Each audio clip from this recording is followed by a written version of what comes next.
Olá, meus irmãos, sejam muito bem-vindos.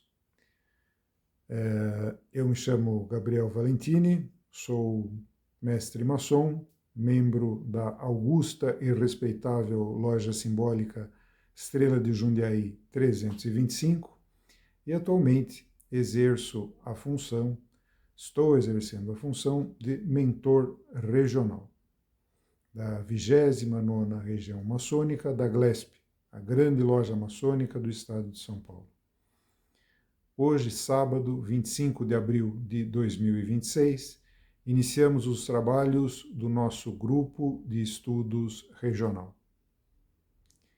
Esse grupo de estudos é um projeto conjunto da mentoria e do nosso delegado regional, o irmão Marcelo Bergamini, a quem agradecemos o apoio e sem esse apoio seria impossível estarmos aqui hoje. Hoje teremos a palestra do irmão Elidinei Celso Micheleto com o tema Maçonaria Operativa. O irmão Elidinei Celso Micheleto vai se apresentar como mestre maçom, como mestre instalado da augusta e respeitável loja Acácia dos Pinheirais, mas a trajetória do irmão Elidinei é uma trajetória incomum na maçonaria brasileira. Eu acho que todos já viram o gráfico em formato de pirâmide, em que um lado você tem os altos graus do rito escocês antigo e aceito, e do outro lado os altos graus do rito de York. O irmão Elidinei galgou esses dois lados da pirâmide, fez todos os altos graus possíveis e avançou para as ordens adicionais inglesas. Aqui no Brasil, na GLESP, nós usamos a expressão ordens colaterais. Muitas ordens colaterais ou ordens adicionais, da forma que os ingleses se referem a elas, não existiam aqui no Brasil quando o irmão Elidinei as conheceu e desejou participar. Então, muitos desses graus ele foi galgar, foi conseguir fora do Brasil, na Inglaterra. Muitos dessas ordens são compostas de vários graus, e ele galgou todos os graus dessas ordens. E uma delas, que ele vai trazer aqui, é a ordem dos operativos. É uma ordem que foi reconstituída em Londres, na Inglaterra, em 1913, e o nome correto seria a Venerável Sociedade dos Maçons Livres, Pedreiros Construtores de Muros, Telhadores, Pavimentadores, Gesseiros e Assentadores de Tijolos, ou simplesmente os operativos. É uma ordem que contempla 7 graus e que muitos irmãos, com certeza, não conhecem, vão ouvir falar pela primeira vez aqui nesse nosso vídeo. A intenção do nosso grupo de estudos é trazer esse tipo de material, constituir um acervo audiovisual de palestras, entrevistas, documentários sobre a história e a filosofia da maçonaria. Esse conteúdo pode ser acessado não apenas para os membros das nossas lojas, mas para toda a família maçônica. As sobrinhas, os sobrinhos, as cunhadas. O material que será divulgado aqui é um material livre, não contempla nenhum segredo maçônico. Então é aconselhável que o irmão repasse à família, que isso evita a propagação de muita fake news, né, que a gente tem visto se propagar na internet, né, informações falsas a respeito da nossa ordem. Então, aconselhamos que os irmãos repassem aos familiares. E, além disso, nós também pretendemos, na medida do possível, trazer a história das 19 lojas que compõem a nossa região. A nossa região contempla várias cidades, vai de Jundiaí a Indaiatuba, e a mais antiga da nossa região é a augusta e respeitável Loja Simbólica Harmonia Universal número 58, que foi fundada em 1948. E a caçula é a Templários de Jundiaí, fundada agora em dezembro de 2025. Essas 19 lojas, com certeza, possuem uma história riquíssima que merece ser preservada e repassada às futuras gerações. No momento, eu desejo a todos um ótimo aprendizado com a palestra brilhante do irmão Aridinei e nos reencontramos em breve em um próximo episódio. Até mais.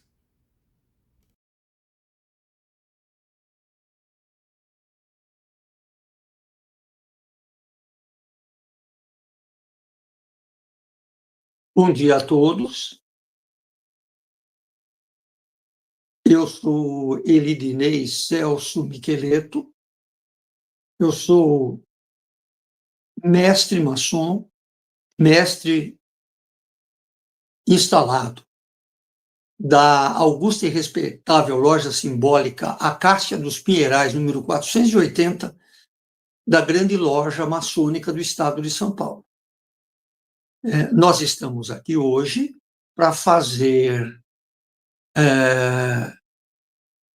uma incursão pela base inicial do que nós temos hoje como maçonaria especulativa. Então, nós vamos falar da maçonaria operativa. A maçonaria operativa, todos os conhecimentos que a gente tem hoje, eles nos chegaram através da maçonaria especulativa, que hoje tem o nome de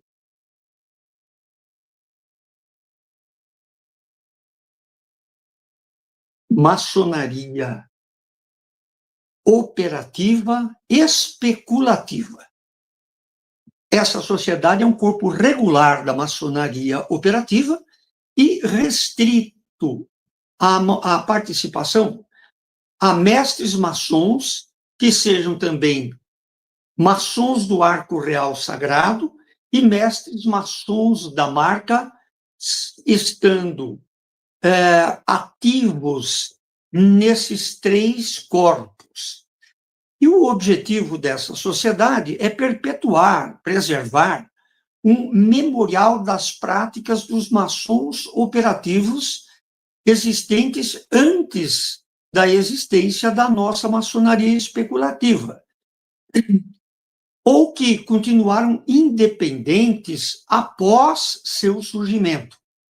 A maçonaria operativa, ela vai mostrar a maneira como se organizavam os maçons operativos e outras associações do tipo, as práticas correntes entre eles, a época e o local onde se reuniam, e que são assuntos interessantes deixados para os historiadores da maçonaria.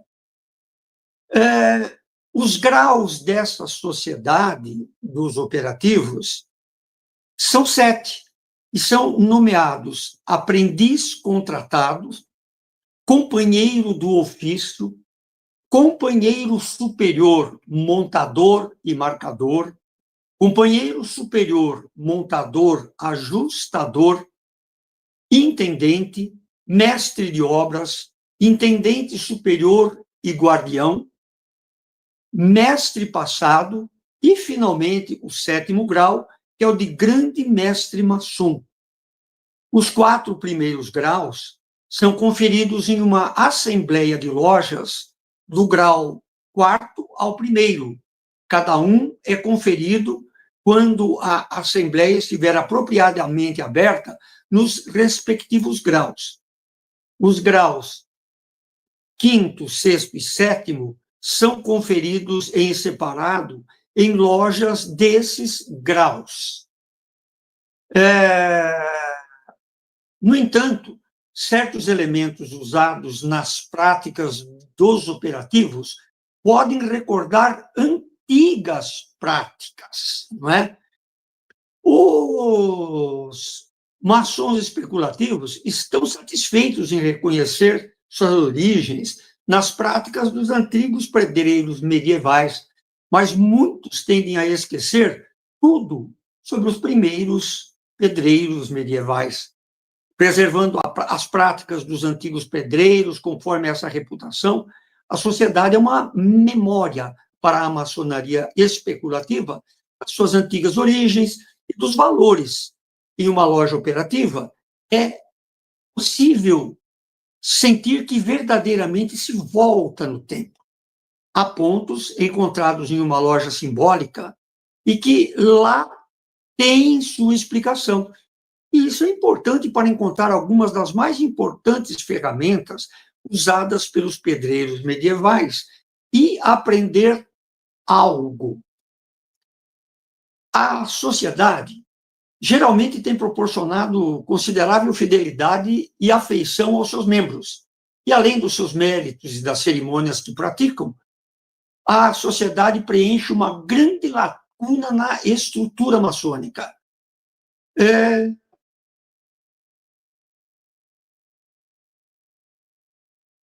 Entre as cerimônias próprias da sociedade está a constituição de uma assembleia operativa, em particular, não traz nenhuma semelhança com nenhuma outra cerimônia de consagração, e, de qualquer forma, é a principal cerimônia realizada por sua própria autoridade. Nós vamos começar a falar sobre a maçonaria operativa, falando de alguns dos maçons operativos que conseguiram viver na maçonaria operativa original, entre os pedreiros, e que trouxeram os costumes, os usos e uma série de coisas até os nossos dias. Um deles, e talvez o mais importante, terá sido o Clement Edwin Stratton, que nasceu em 3 de outubro de 1850 e, como engenheiro consultor, escreveu uma centena de artigos e de livros sobre as ferrovias. É importante lembrar que as ferrovias brasileiras também tiveram origem nas ferrovias, nas instalações ferroviárias que os ingleses trouxeram para o Brasil. Ele ingressou na maçonaria especulativa em 1871 e ocupou postos de destaque.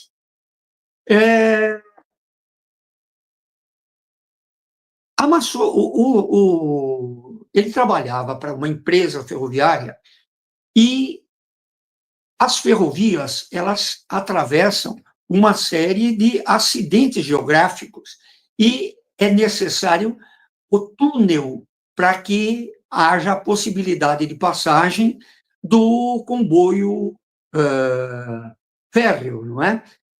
E, num dado momento, os donos da companhia perceberam que eles estavam dependentes dos maçons que faziam os túneis e enviaram Stratton e mais 5 outros engenheiros para aprender o ofício junto com os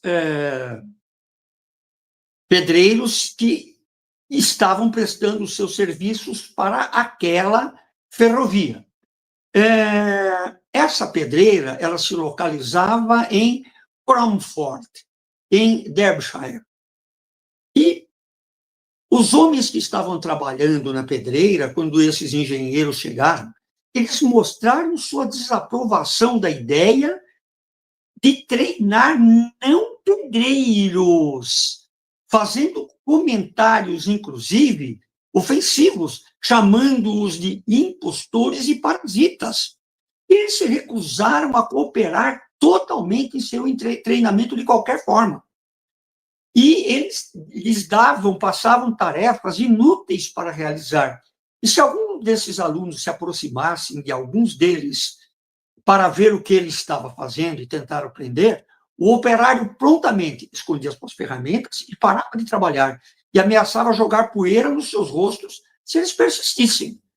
No final das contas, ficou muito claro que a presença desses engenheiros não foi bem-vinda, porque, ao contrário dos trabalhadores, a maioria dos quais teria sido membro do alojamento Tor 70, que costumava se reunir no The Freemasons Arms em Cromford, eles não eram membros da Guilda dos Maçons Livres.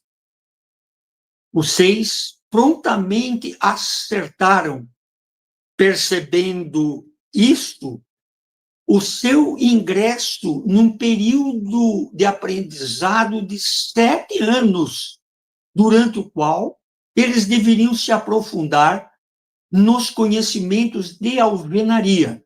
E mesmo que eles não fossem empregados daquela pedreira, eles acabaram prestando serviços como diaristas, onde e quando as circunstâncias o permitissem. E olhem aqui a curiosidade, a partir desse momento, a atitude dos cortadores de pedra mudou completamente. E nas próprias palavras de Stratton, eles se tornaram muito gentis conosco, ensinando-os vários assuntos relacionados com o comércio das pedras e do artesanato.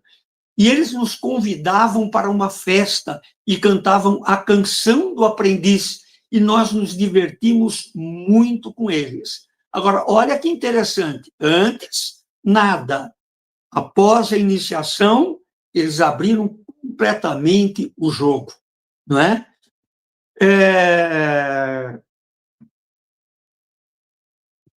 O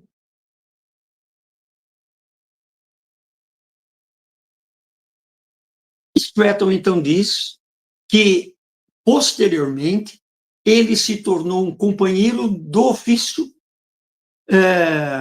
companheiro superior do ofício, em 1875, montador em maio de 1876, intendente e superintendente do trabalho em maio de 1877, mestre em 1878 e mestre passado sênior em 1901. E terceiro mestre maçom da divisão de York em 1908. Vejam que interessante. Quando eles foram fazer a compilação da maçonaria operativa, para que ela se passasse à maçonaria especulativa, eles acabaram tendo problemas. E aí nós vamos para as primeiras ordenações dos pedreiros, que foi, e a gente vai falar disso numa próxima reunião, que foram idealizadas por Edwin, o irmão mais velho do primeiro rei geral da Nortúmbria e de toda a Inglaterra. E quem assistiu àquela série Os Vikings vai se lembrar que ele foi capturado, levado, e depois voltou fugido, o Athelstan. Existe uma ordem chamada Ordem Maçônica de Athelstan, da qual eu tenho a honra de ter participado. E nesses ordenamentos, a gente percebe com clareza o respeito incutido nos pedreiros isso no ano de 956 da era cristã, o respeito pelas mulheres, porque eles se reuniam nos alojamentos, e esses alojamentos sempre tinham mulheres.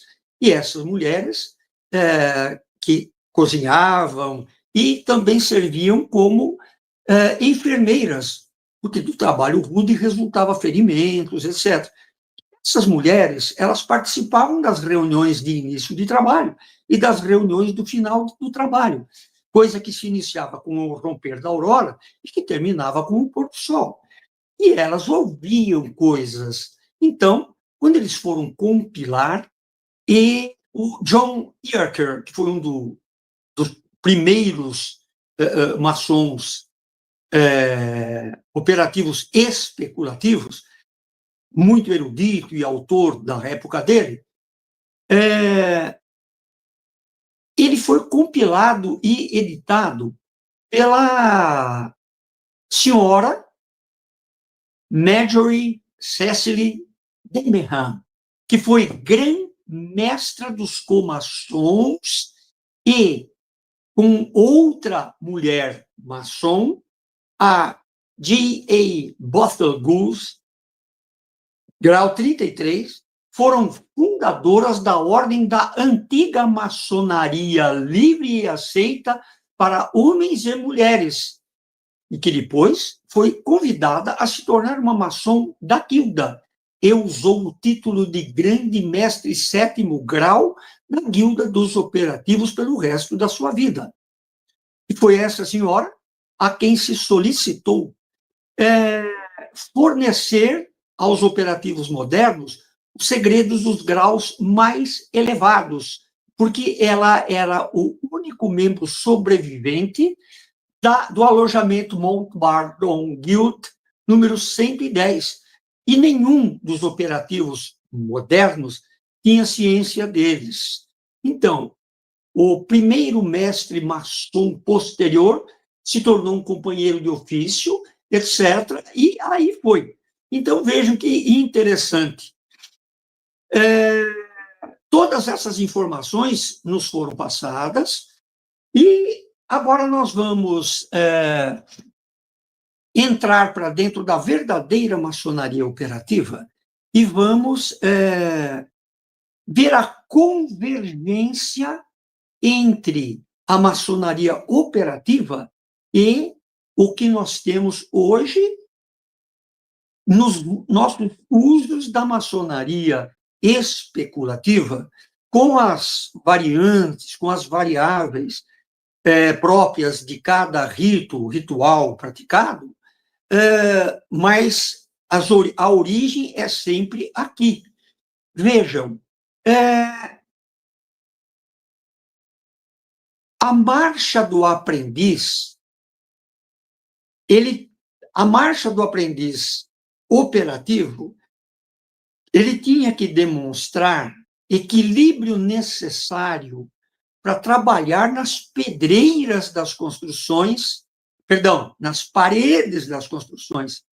E nas iniciações dos maçons operativos, o aprendiz, um adolescente com 14 anos, num primeiro momento, ele era banhado fora do alojamento pelo médico da guilda, que o despia para verificar se ele não tinha nenhum defeito físico que o impedisse a fazer o trabalho de força que ele iria fazer pelo resto da sua vida. E o fazia levantar uma pedra de peso relativo. Atava nos seus tornozelos uma tira de 50 centímetros de folga e o fazia caminhar em linha reta e mudar de direções em ângulos retos. Olha que interessante. Hoje nós temos também a marcha do aprendiz. E este aprendiz, ele fazia com os olhos semi-vendados, conseguindo olhar para seus pés. Então, ele tinha que ir trocando os pés, olhando para os pés e caminhar em linha reta. E fazer as quinas em ângulo reto. Isso lhe era ensinado a posição dos pés. Nós vamos hoje ver que nós também tomamos algumas posições dos pés para fazer determinados sinais. Muito bem. O que nós temos, então, vamos sair da loja e entrar nela. Nós temos alguns termos: cobridor externo, telhador e uma trolha afiada usada como arma. Hoje nós sabemos que ao lado de fora da porta nós temos ali uma pessoa que garante o sigilo da porta para dentro, e ali está para não permitir que pessoas não habilitadas ingressem na sala de loja, não é? Então, o nome correto do cargo é telhador ou guarda externo. Em inglês, tiler, telhador em português. Não é trolhamento. O trolhamento é uma denominação de uma espécie de reunião maçônica com a finalidade de acabar com as desavenças entre dois irmãos do alojamento. Ou seja, há uma aspereza entre esses dois irmãos e nós vamos tirar essa aspereza passando a trolha, fazendo o trolhamento. Somente nobres, não é? E senhores muito ricos é que tinham possibilidade econômica para ter espadas. Os maçons das guildas armavam o seu guarda externo ou telhador com uma trolha, com uma colher de pedreiro, que, pelo seu uso, ficava pontiaguda e cortante. Então, ele não tinha uma espada, ele usava uma trolha e tinha ficado pontiaguda e cortante pelo seu uso. Uma outra coisa das diferenças de denominações: vigilantes e guardiões. A palavra inglesa é warden, e que encontra tradução em português como guardião, e não como vigilante. Vigilante em inglês é the vigilant. Nas guildas, a função do guarda era de ser o responsável pelos membros, e não de vigiá-los. Hoje, quando a gente vai ter alguém sob nossa proteção, nós recebemos do Poder Judiciário a guarda. Olhem como é interessante. Então, eram os guardiões, eles eram responsáveis pelos membros, eles não tinham que vigiá-los. E até hoje, as denominações são de Senior Warden and Junior Warden, ou seja, guardião sênior e guardião júnior. O mesmo valendo para os diáconos, que são diácono do venerável mestre e diácono do guardião superior. Ocorre, porém, que nos operativos existe o diácono do guardião júnior. Interessante, se o nosso guardião júnior, nosso segundo vigilante, tivesse que mandar para um local distante, como eram os operativos, algum recado, levar alguma coisa, algum documento, quem é que ele iria mandar? Então, ele também tinha um diácono, né? O layout dos alojamentos especulativos e os operativos e os pontos cardeais. Os alojamentos das guildas operativas, até agora, eles são ao contrário do que nós temos na maçonaria especulativa. Um motivo bastante simples. E até lógico, se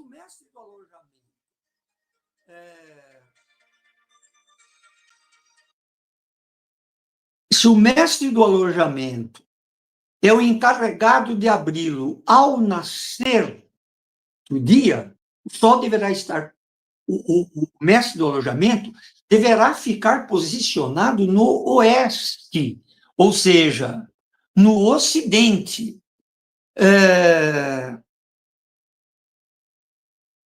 Porque é dali que ele vai conseguir acompanhar o surgimento matinal do sol.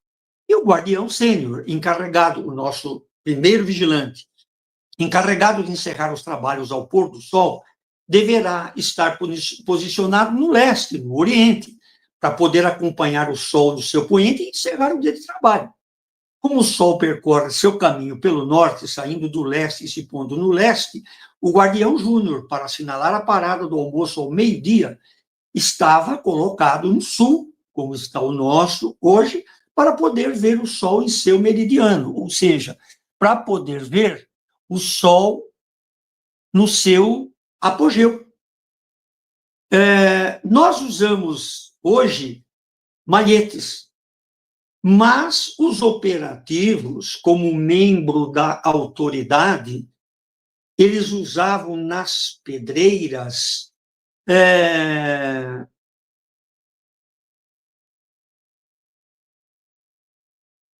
cacetetes. Olha que interessante.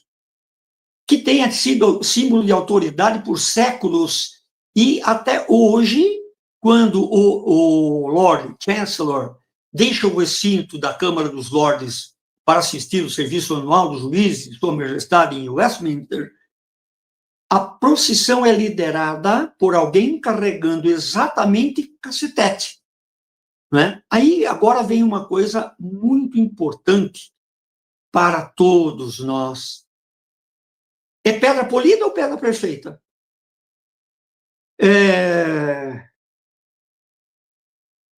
A expressão idiomática perfect ashlar, ou ashlar, ou perfect stone, é sempre abreviada por PS. E deu aso aqui no Brasil que os primeiros tradutores induzissem a expressão PP, que passaram a usar como pedra polida, mas ela não é polida, é perfeita, é pedra perfeita, e a expressão vem ligada à perfeição possível que cada maçom especulativo possa atingir. As marcas colocadas nas pedras, o companheiro superior, montador e marcador, que era o terceiro grau nas guildas operativas, ele trabalhava no alojamento dos canteiros de pedra, colocando as pedras que trabalhava, dois tipos de marca. Uma para receber o pagamento pelo seu trabalho, e a outra, nos cantos superiores, para que elas pudessem ser facilmente ajustadas pelos companheiros superiores, montadores e ajustadores, que eram quarto grau e que trabalhavam no canteiro da obra final. As colunas B e J, que nós atribuímos a Boaz e Jaquim, na maçonaria especulativa. Na maçonaria operativa, e ainda hoje, as colunas são colocadas no leste, no oriente, e são ocupadas por dois membros das guildas que na antiguidade não eram maçons. Eram o Jaquim e o Boaz. O Boaz era o médico e o Jaquim era o sacerdote da guilda. Eles eram contratados e eles prestavam obrigação e compromisso, que nós chamamos juramento, e eles desempenhavam tais papéis, inclusive os de fiscais, percorrendo os diversos lugares de trabalho das guildas, não é? Para corrigir e orientar. Usar como pedra polida, não é polida, é perfeita. Pedra perfeita que vem ligada e tal, em nome do mestre da guilda, que era eleito anualmente entre os membros do 5º grau, os intendentes, intendentes superiores, mestres de obra e guardiões.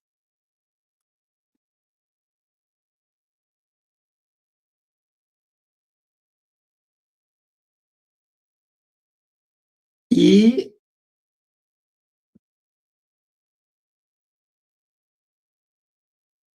voltando aqui, nós temos funcionando no Brasil algumas